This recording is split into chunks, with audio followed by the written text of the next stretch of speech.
Sa gitna ng isang tahimik ngunit emosyonal na paggunita, ibinahagi ni Ann Curtis ang isang mensahe para sa kaarawan ng kanyang yumaong ama, isang post na tumagos sa puso ng marami.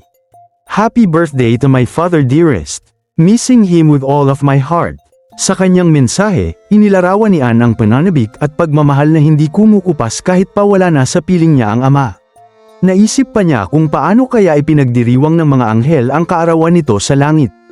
I hope they let him have a glass of wine, ani Ann. Habang iniaangat ang kanyang baso bilang simbolo ng pag-alala at paggalang. Hindi naman nag-atubiling magpaabot ng pakikiramay at pagmamahal ang kaibigan niyang si Rufa May Quinto. Sa kanyang komento, dama ang pakikiisa sa dalamhati.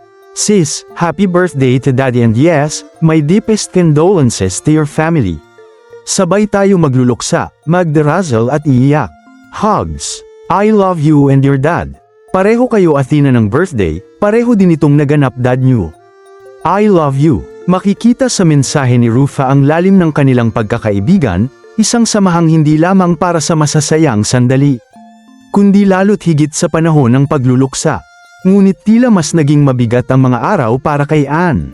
Ayon sa mga ulat, hindi niya nakapiling ang kanyang pamilya sa Dubai matapos maantala ang kanyang biyahe.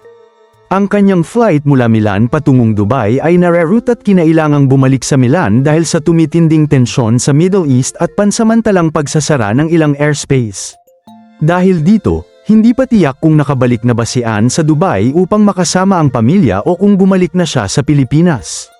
Sa gitna ng kawalan ng katiyakan, mas lalo lamang naramdaman ng kanyang mga taga-suporta ang bigat ng sitwasyon, ang lungkot ng pag-alala sa ama, kasabay ng pangungulila sa pamilya sa isang panahong nais mo sanang may akap sila.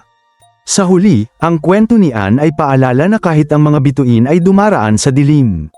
Ngunit sa bawat pag-angat ng baso, sa bawat dasal, at sa bawat luhang pumapatak, nariyan ang pag-asa na balang araw, sa tamang panahon, muling magkikita at muling magkakayakap.